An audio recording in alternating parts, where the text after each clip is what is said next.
got to polish this thing off, okay? You don't seem to understand. These new interpretations Yes, but I do understand. Look, I know what's in the report, so I'll take the information with me, right? And we've got to polish up. We've got to get the product on the market. So do us a favor, will you? Don't worry about it. But all I need is a few moments before the board. It won't take me very long. I know, but the big man's going to be there, and we've got to wrap it up today. We just don't have any choice, okay? For the last quarter of a century, the study of groups and their behavior has occupied an important place in psychology. Since we are a culture in which groups play an increasingly dominant role, this interest in their behavior is not surprising. Among the many avenues of investigation into the dynamics of groups, few have received more attention of late than the process by which groups reach decisions. All right. Now that Phil's here, we can start. We have only one item to discuss today, and I think we can wrap that up rather briefly. Whether or not we proceed with the marketing of Byratonin, our new weight-reducing pill. Now, before we begin, there are some things I'd like to say rather informally. We've all known each other a long time, long enough to see this company grow into one of the major factors in our industry. And one of the reasons I'm excited about Byratonin is that it can allow us to continue this growth.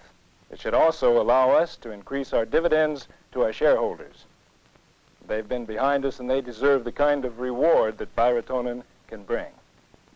I also know that some outside test reports have come in that are not completely positive, and I want these brought up today. All right. I'll turn it over to you. Phil, why don't you give us a quick rundown on the marketing? Since you've all received my memo on the basic market strategy, let me just touch base on key figures. Now, we project paying back our investment in 14 months. After 3 years, we expect a $2.3 million cumulative profit, which represents a return on investment of 29%. Now, simply put, this means we can make a lot of money with a very good product. And at the same time, we can make a lot of unhappy fat people a little thinner and a little happier. What about the competition?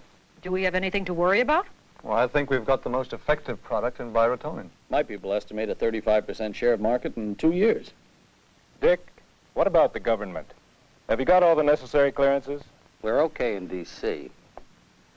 Of course, the FDA may re-examine after a year on the market, but for now we're free and clear. The only problem is those outside tests. If more unfavorable results come in, well, those FDA guys love to be troublemakers. Sure. It gets them good press. The government protecting the poor taxpayer. Jerry, as the House pessimist, how do you read those reports?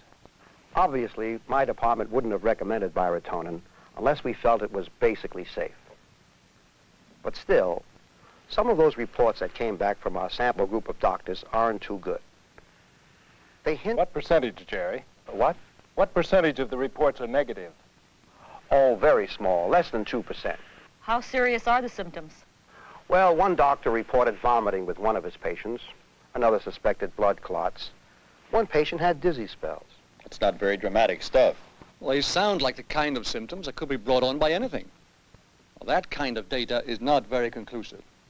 Besides, we pick our physician sampling at random. Now, some of those doctors could be quacks or professional cranks. Now, we know we've got the best people in our lab. They are the ones we ought to trust. Harriet, do you see any liability problems? Oh, you know a lawyer doesn't like to be pinned down in advance. Now, the problem is that precedents for this kind of a situation aren't that clear-cut. The safe answer would be to test further. Yeah, you know, Harriet's got a pretty good point. Oh, my God. If lawyers had their way, the whole drug industry would still be just making aspirin. You've got to take some risks in this business. Besides, we're not selling Byratonin over the counter. It's a strict prescription-only product. Any doctor who doesn't feel sure about it doesn't have to prescribe it. Not only that, we have built one of the finest reputations in the field by dealing squarely with the public. We're not about to endanger that with a faulty product. Okay, all right. Let's try to stay together on this. I'm sure Harriet wasn't trying to upset the apple cart. Phil, what about this memo from Dr. Heller wanting to address the meeting? Did you talk to him about it? That's why I was late. He caught me as I was coming in. His sentiments, as always, are basically conservative. It was the usual stuff about wanting to test more and so on. But knowing how rushed we were, I thought I'd relay this information. Otherwise, we'd just be sitting here for 30 minutes listening to him. Peter, Heller's in your group. What do you think? Well, he's a minority of one. The rest of the group is quite confident. They've been very conscientious. Let's go with it. We don't have anything to worry about. Anyone else? I guess it's unanimous. We go with it. This group, and the decision it has just reached, was affected by groupthink, a concept which is the subject of a recent book by Dr. Irving Janis. In a discussion with Dr. David Knaus, Dr. Janis will explain what groupthink is, its relation to group dynamics as a whole, and its particular relevance to the Byrotonin decision. When I was a graduate student in your seminar on group dynamics a few years ago, I remember you were just beginning to formulate some of the ideas which have resulted in the groupthink hypothesis. Now, since you posit that groupthink is a phenomenon which occurs only in highly cohesive groups, perhaps we ought to begin by talking a little bit about what social psychologists mean by a cohesive group. Well, basically, a cohesive group is one whose members are very positive in their feeling toward the group and are very strongly motivated to retain their membership in the group. Now, you can look at executive committees, work groups of various types, friendship cliques, athletic teams. All of these show characteristic signs of group cohesiveness. You see very strong esprit de corps, strong feelings of solidarity, sense of we feeling that pervades the group. And it has a very profound effect on their morale and on their readiness to carry out the tasks of the group, and above all, to live up to the norms of the group. One of the consequences of high cohesiveness is a tendency for the members of the group to try to strive toward agreement. And this is a concurrence-seeking tendency that is at the core of groupthink. Which is what happened in the Byrotonin decision. Sure, the group was striving to agree, and that got in the way of their critical thinking. They failed to explore any number of indications that there could be problems associated with the use of that drug. They didn't follow up on those. They didn't consider the possibility that they might be letting themselves in for some real trouble, as has happened in a number of instances in which drugs were marketed before they were adequately tested and led to very serious consequences.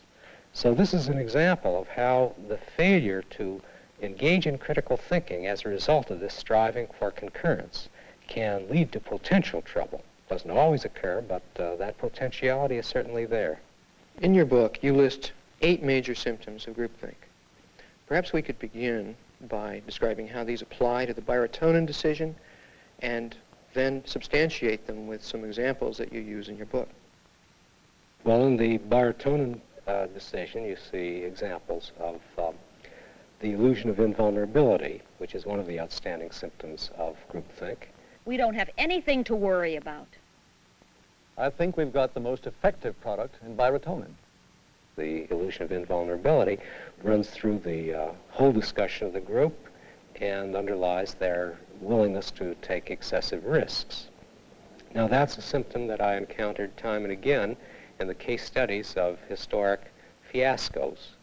For example, in the case of the group that made the decision about the protection of Pearl Harbor, Admiral Kimmel and his group of high naval advisors also showed the same characteristic symptom of an illusion of invulnerability.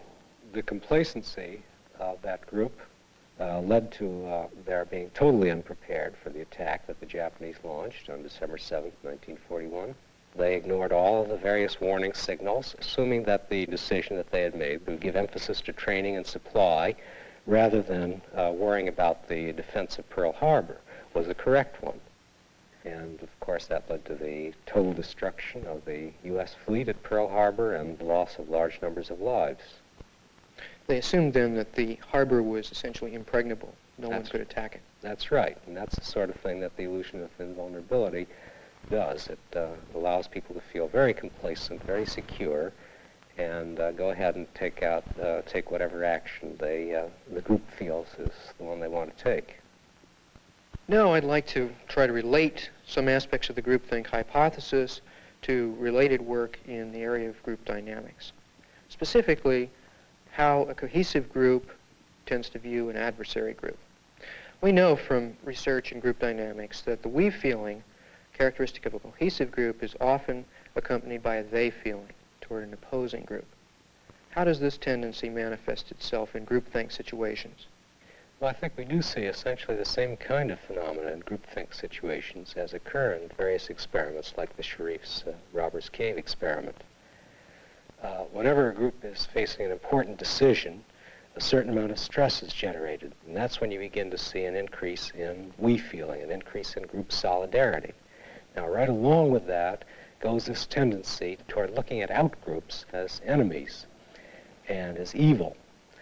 And that's where this very important additional symptom of groupthink comes into play, shared stereotypes toward the enemy. Those FDA guys love to be troublemakers. Some of those doctors could be quacks or professional cranks.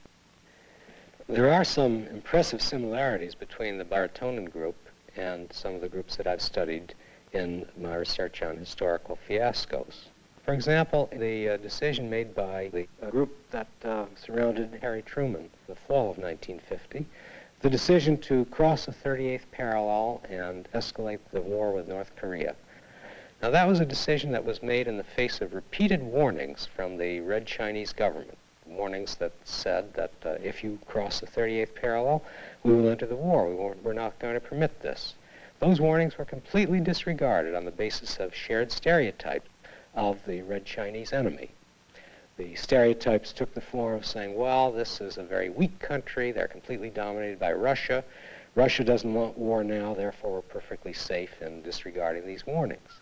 So there you have an example where shared stereotypes toward the enemy led to a very risky decision that very soon led to defeat. In fact, it's been described as one of the worst defeats ever suffered by American armed forces. You list rationalization as one of the major symptoms of groupthink. How dominant a role would you say rationalization played in the deliberations of the barotonin group? Well, it was manifested a number of times. It's a strict prescription-only product. Any doctor who doesn't feel sure about it doesn't have to prescribe it. Well, they sound like the kind of symptoms that could be brought on by anything. Now, of course, rationalization is a very human kind of response. Everybody engages in it from time to time. It's necessary for all of us to feel that what we're doing is wise and that we are respectful and respectable, upright people, and so on. What happens in a group is that when the group is converging on a given course of action, they begin to pool their resources and collectively begin to evolve certain rationalizations that they all share. And that helps all of them to maintain their self-esteem and their self-respect. Much of the rationalization in the barotonin group seemed to have a moral tone to it. Yes, and in this way, rationalization contributes to yet another symptom of groupthink, the group's belief in the inherent morality of the group. This enables them to avoid getting into discussions of moral and ethical implications of their decision. We have built one of the finest reputations in the field by dealing squarely with the public. This illusion of morality enables them to maintain their self-esteem. Irv, there's something about your examples that you've been citing that seems very interesting to me. In your book, Victims of Groupthink, you make it abundantly clear that the individuals are not conforming out of a fear of recrimination, right? It's a highly cohesive group and there's an atmosphere of acceptance and security. All right, well, in this cohesive group then, why is it that no one feels free enough to stand up and say, hey, wait a minute, we're kidding ourselves. We're about to make a terrible mistake. Well, you point up a basic irony in group psychology. The freer the climate of the group, the greater the tendency there is towards self-censorship. We see this in the case of the participant who started to speak up in favor of the lawyer and was sort of interrupted. You know, Harriet's got a good point. My God, if lawyers had the whole drug industry, it'd still just be making aspirin. The group atmosphere was such they never spoke up again. Another symptom closely related to self-censorship is the illusion of unanimity, which was manifested by the barotonin group toward the end of their session. Anyone else? Now, this is a symptom that actually fosters self-censorship, because everybody has the sense that the group is in basic agreement. No one really wants to break the unanimity, and so people keep silent about their doubts. So you don't need any external pressure in order to keep the group in line. This pressure can be supplied in abundance by the internal dynamics of the group. Yes, especially when the primary goal of the group is to maintain feelings of cohesiveness. Now, of course, from time to time, members of the group feel doubts about what's being discussed, but they fail to express those doubts. Take, for example, the decision made by President Kennedy and his advisors in April 1961, the decision that led to the Bay of Pigs fiasco. Arthur Schlesinger, Jr., who was present at those meetings, has described his own self-censorship, his own failure to express the doubts that he had, because he felt that it would affect the unity of the group. And that's exactly the problem that arises. The people who have spoken in favor of the proposition think that everybody's going right along with them, and they assume that silence gives consent. In fact, Schlesinger found out from talking to people privately that they did have some doubts, but were not coming out with them in the meetings. What about some of those situations in which someone does speak out? Well, as I've implied, this happens rarely in highly cohesive groups. But when it does happen, direct pressure is applied to the deviant.